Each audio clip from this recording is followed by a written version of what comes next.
नमस्कार दोस्तों, मैं अंकुर उपाध्याय स्वागत करता हूं आप सभी का आपके अपने YouTube channel share market analysis में। दोस्तों, बाजार में काफ़ी अजीब सा मूव होता हुआ दिख रहा है जो कि बिल्कुल समझ के विपरीत है, थोड़ी सोच से परे है। अगर आप निफ्टी को देखें, एक अच्छी गैप अप ओपनिंग के साथ ओपन हुए, वहां से कंटिन्यू गिरावट हो रही है। अभी निफ्टी मात्र 36 पॉइंट्स ऊपर है। बैंक निफ्टी में लगभग 350 पॉइंट्स की रैली है, लेकिन वो पूरी की पूरी पीएसयू बैंकिंग स्टॉक से आ रही है, जहां पे रिजल्ट्स बेस्ड एक्शन है, स्पेशली वहीं से। तो ये थोड़ा सा सरप्राइजिंग है मार्केट के लिए। अगर मैं इसके बारे में थोड़ा सा चेक करने की कोशिश करूं तो मुझे डाउ फ्यूचर्स और कहीं ना कहीं रुपए में भी स्ट्रेंथ बन रही है, बट ऐसा कुछ दिख नहीं रहा कि इतनी कमजोरी होनी चाहिए थी बाजार में जितनी हो गई है।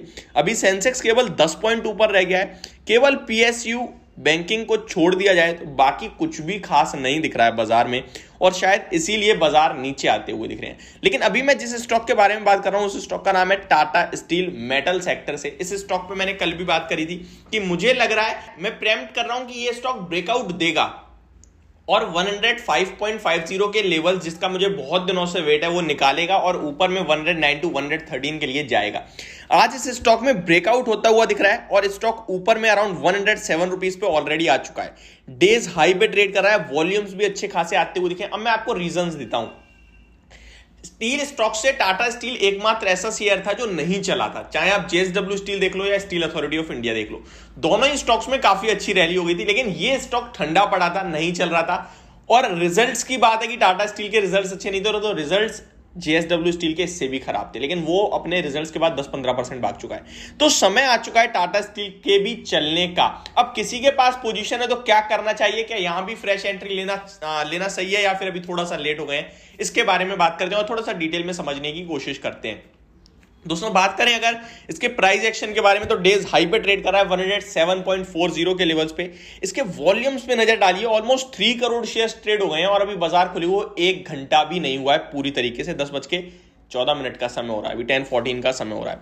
52 वीक हाई इसका 138 का है, 52 वीक लो है और एवरेज वॉल्यूम इसके 5.5 करोड़ शेयर्स के, जिसके सामने 3 करोड़ शेयर्स शुरुआती 1 घंटे में हो चुके हैं एनएससी की साइट पे। तो ये अभी की कहीं ना कहीं एक ब्रेकिंग न्यूज है। अब मैं आपको बताऊं, अगर इस स्टॉक में किसी के पास पोजीशन है तो उसे प्रॉफिट बुक करने की जल्दबाजी नहीं करनी चाहिए, ना ही ये सोचना चाहिए यार मेटल मार्केट नीचे आ रही है, स्टॉक गिर जाएगा। क्योंकि आपके दिमाग में इस तरीके के थॉट्स आते हैं कि यार निफ्टी सपोर्ट नहीं कर रही है, नीचे ना आ जाए। जब आपके पास पोजीशन होती है तो डर लगा रहता है, प्रॉफिट बुक करने की जल्दबाजी रहती है। कहीं ना कहीं ये स्टॉक मुझे लग रहा है पहला 109 जाना चाहिए, और 109 से पहले प्रॉफिट बुक करने का मतलब शायद मेरे हिसाब से नहीं बनता है। अगर मैं आपको बताऊं मार्केट के बारे में, तो बेशक मार्केट कहीं भी जा रही हो, पीएसयू बैंकिंग का 5% ऊपर है। पीएसयू बैंकिंग का निफ्टी इंडेक्स जो है सेक्टर, और मेटल सेक्टर में भी लगभग 1.7% की तेजी है और डेज हाई पे खड़ा है मेटल सेक्टर। तो मार्केट के बिल्कुल अपोजिट डायरेक्शन में जा रहे हैं दोनों ही सेक्टर आज के सेशन में।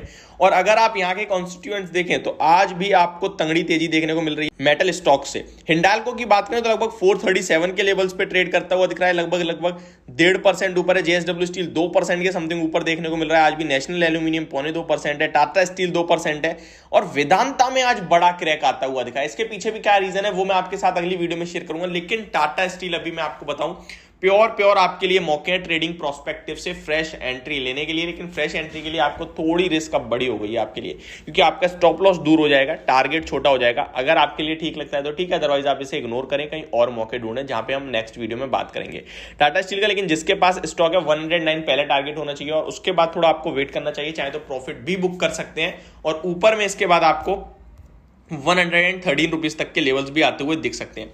इस शेयर में मैंने आपको कहीं ना कहीं पहले ये चीजें भी बताई थी कल के सेशन में कि डिलीवरी परसेंटेज भी इंक्रीज होती हुई दिख रही है। आप देखिए परसों यानी फ्राइडे के सेशन की जो डिलीवरी परसेंटेज है वो 48% की है। वॉल्यूम्स भी 7 करोड़ शेयर्स ट्रेड हुए थे।